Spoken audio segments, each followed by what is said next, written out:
September 1st, 1939.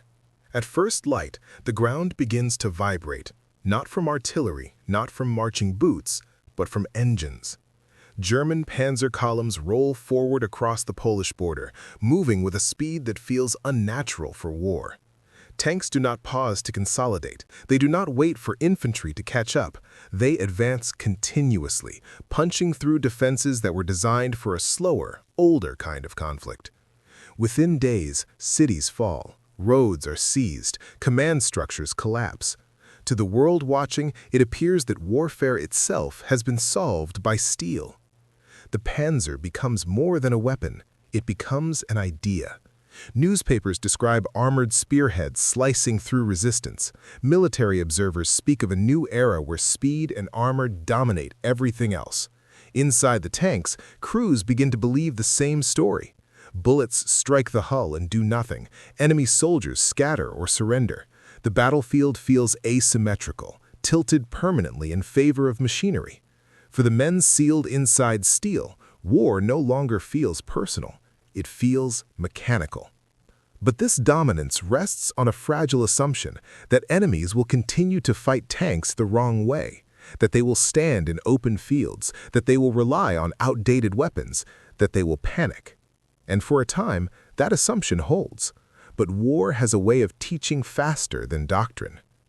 Infantrymen watching these machines pass through villages and streets do not see invincible gods. They see limitations. They hear engines that drown out sound. They see turrets that rotate slowly. They notice vision slits that show only fragments of the world outside. They realize that tanks cannot see behind themselves, cannot hear footsteps on rubble, cannot protect every surface at once. These men are outgunned, out-armored, and often outnumbered, but they are close, and closeness is something tanks were never designed to handle. A tank is strongest at distance. Its gun reaches far. Its armor absorbs frontal attacks. But up close, that strength evaporates. Infantry learns quickly that tanks cannot react fast enough to threats at arm's length. The closer a soldier gets, the weaker the machine becomes. Steel protects against shells, not hands. Armor resists bullets, not ideas. Early attempts to stop tanks are chaotic. Anti-tank rifles punch holes but fail to kill. Field guns are too slow to reposition. Artillery arrives after the tanks are gone. What begins to work is something simpler, cruder, more dangerous. Explosives placed beneath tracks, fuel ignited on engine decks, small teams attacking not to destroy, but to stop. A tank that cannot move is no longer a breakthrough weapon. It is a problem waiting to be solved. As German forces continue advancing across Europe, something unsettling begins appearing in reports. Tanks are being disabled without tank battles. Vehicles are found abandoned, intact but unusable. Crews report attacks from unseen enemies at close range. There are no heroic clashes, no decisive moments, just sudden vulnerability, just machines that stop working when they should not. The Panzer was designed to dominate space. Infantry begins to dominate time. They wait, they hide, they strike when tanks are alone, and the most important realization spreads quietly across battlefields. A tank without infantry is not powerful, it is exposed. This is the moment when the myth of armored invincibility begins to crack, not loudly, not publicly, but internally, among crews who feel the war changing around them. Tanks are still winning battles, still rolling forward, still feared, but fear is no longer one-sided. The steel gods have entered the battlefield, and something small has begun to follow them. The first lesson infantry learns is brutal and unavoidable. You cannot fight a tank the way you fight a soldier. Bullets are meaningless. Courage alone is suicide. Standing your ground in open terrain is an invitation to be erased. Tanks dominate space, and space is where most armies are trained to fight. But infantry begins to understand something tanks cannot change. No matter how thick the armor, a machine must still move, breathe, see, and cool itself. And every one of those necessities is a vulnerability. A Panzer's engine roars so loudly that it erases the world inside the hull. Crews could not hear shouted warnings, let alone footsteps. The vibration numbs sensation. Vision is reduced to narrow slits and periscopes that show only fragments of the battlefield. A tank crew does not experience combat as a whole. They experience it in pieces. Infantry experiences it fully. The first successful close-range attacks are improvised, almost accidental. A mine detonates beneath a track, and the tank slews sideways, immobilized. A bottle filled with fuel shatters on a hot engine deck, and fire spreads faster than panic can be controlled. The goal is not destruction, it is disruption. A tank that cannot move cannot reposition its gun.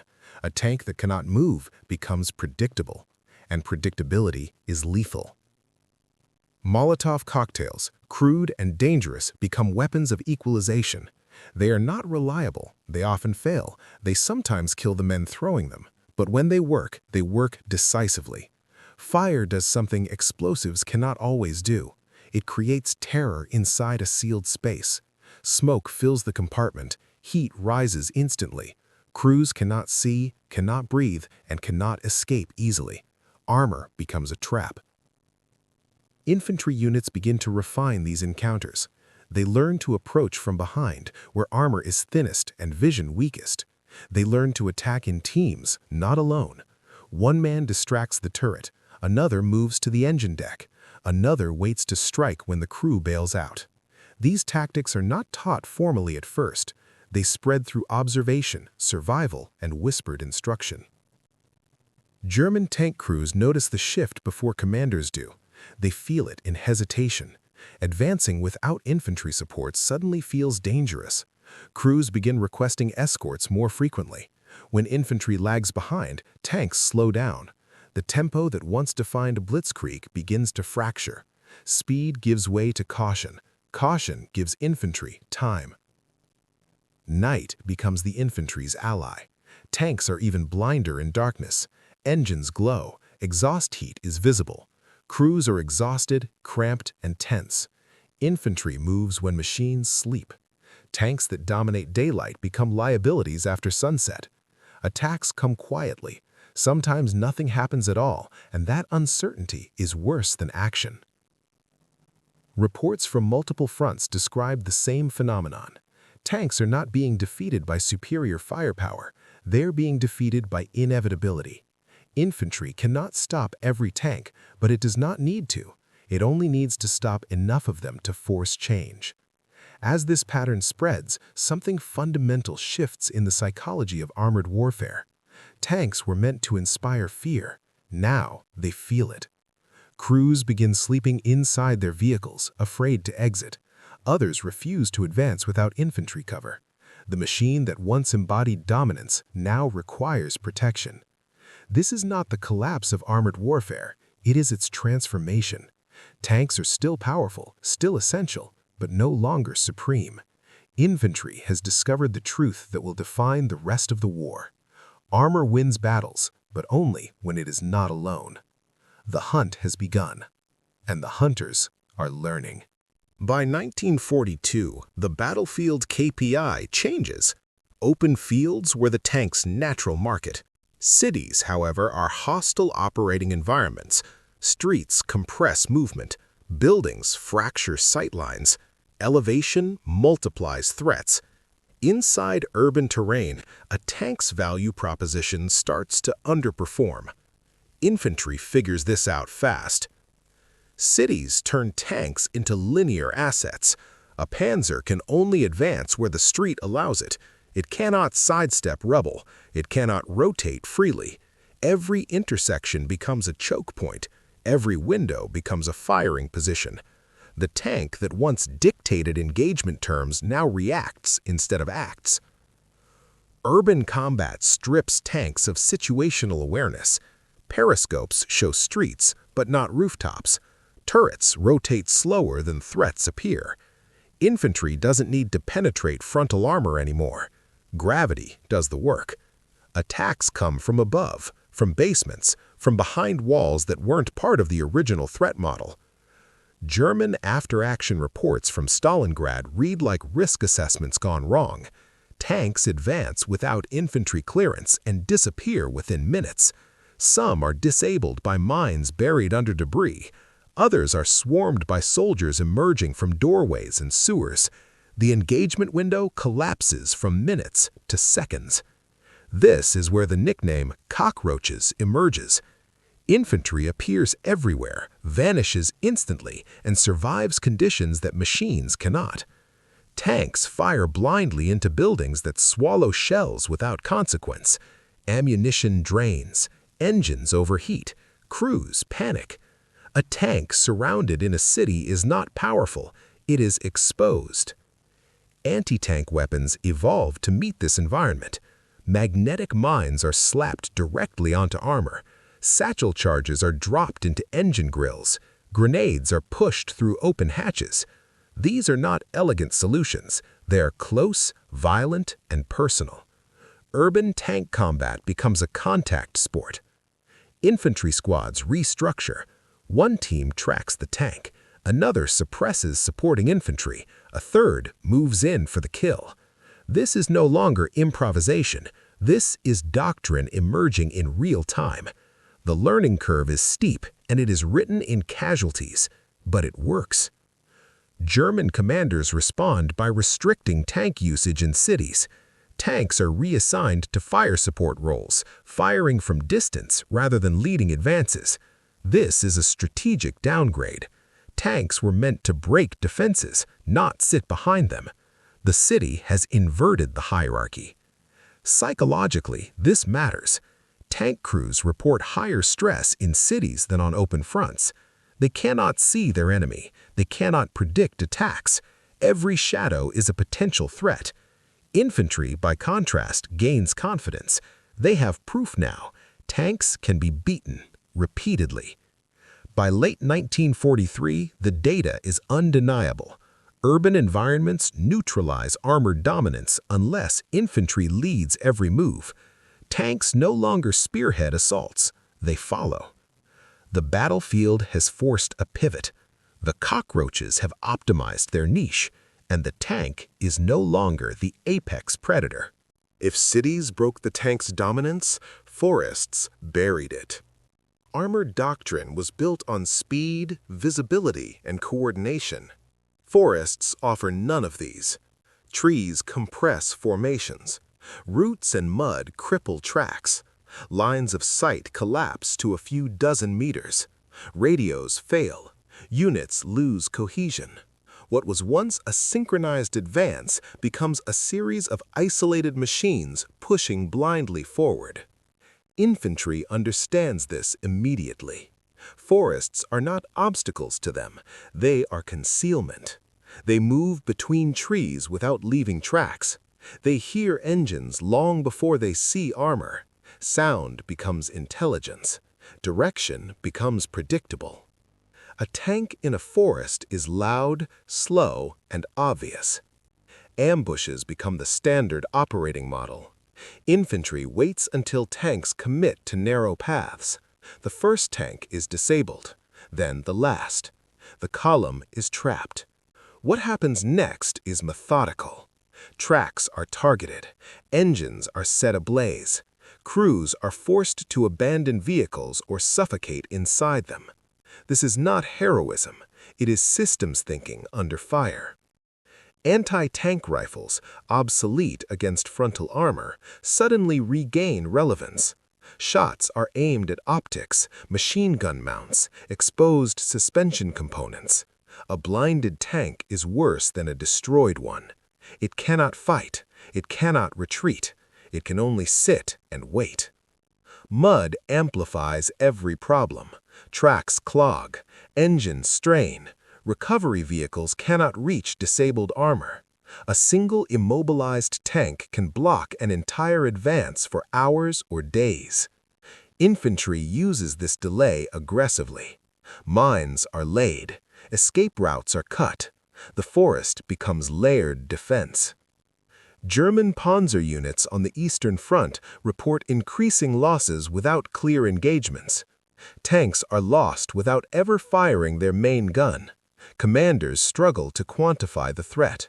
There is no clear enemy formation, no defined front, just disappearance.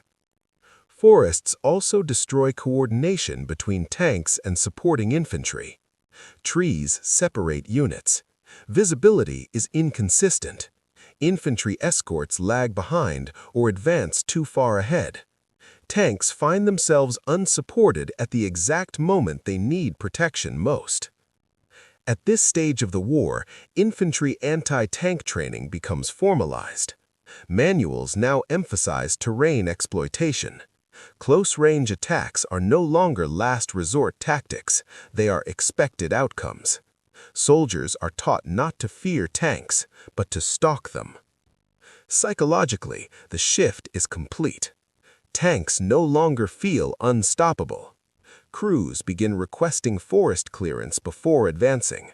Infantry dictates movement tempo. The machine follows the man.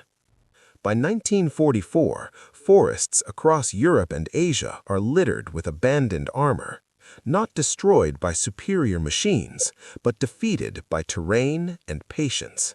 Steel cannot adapt as fast as flesh. The tank still matters, but momentum, its greatest asset, is gone. By the midpoint of the war, infantry anti-tank warfare is no longer a scrappy workaround. It's a formalized capability stack. What started as vibes, guts, and Molotovs gets productized into doctrine, training, and purpose-built weapons. The infantryman is no longer reacting to tanks. He is planned into their defeat. Armies stop pretending tanks can operate independently. The data's in. Loss rates confirm it. Tanks without infantry support are not force multipliers. They're liability assets. Command structures adapt. New field manuals are issued. Entire training blocks are dedicated to killing armor from close range.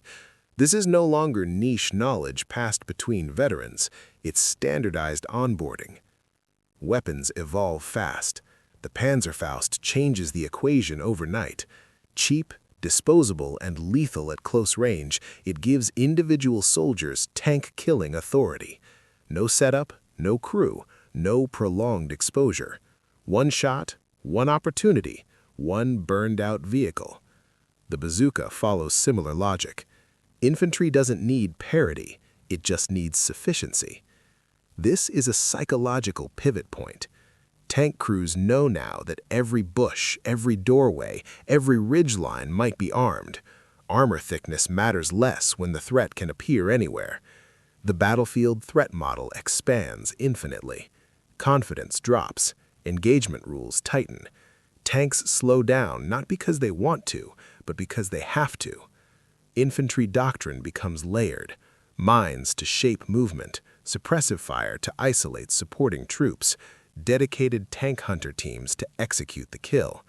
This is not chaos, it's coordination under pressure. Tanks are no longer hunted randomly, they are selected, isolated, and neutralized. Urban, forest, and rural tactics converge. The environment dictates the playbook, but the objective remains the same. Get close, strike decisively, disengage fast. Survivability beats spectacle. Infantry units stop chasing destruction for morale. They focus on disabling tracks, optics, engines. A tank that can't move is already defeated. German armored commanders adapt by increasing infantry integration, adding external machine guns, and deploying defensive infantry screens. But this increases logistical complexity. More manpower, slower advances, heavier planning overhead. The tank's original promise, speed and shock, continues to erode. By late war, tanks are repositioned as supporting assets, firepower platforms, mobile cover. They still matter, but they are no longer autonomous decision-makers on the battlefield. Infantry owns the ground. Tanks rent space on it. The Cockroaches have won the meta, not by overpowering steel, but by out-adapting it. By the final year of the war, the outcome is no longer ambiguous. Tanks did not disappear, they did not fail, but they were permanently rescoped. The battlefield forced a recalibration of expectations, and infantry emerged as the controlling stakeholder. The myth that tanks were unstoppable was never truly accurate.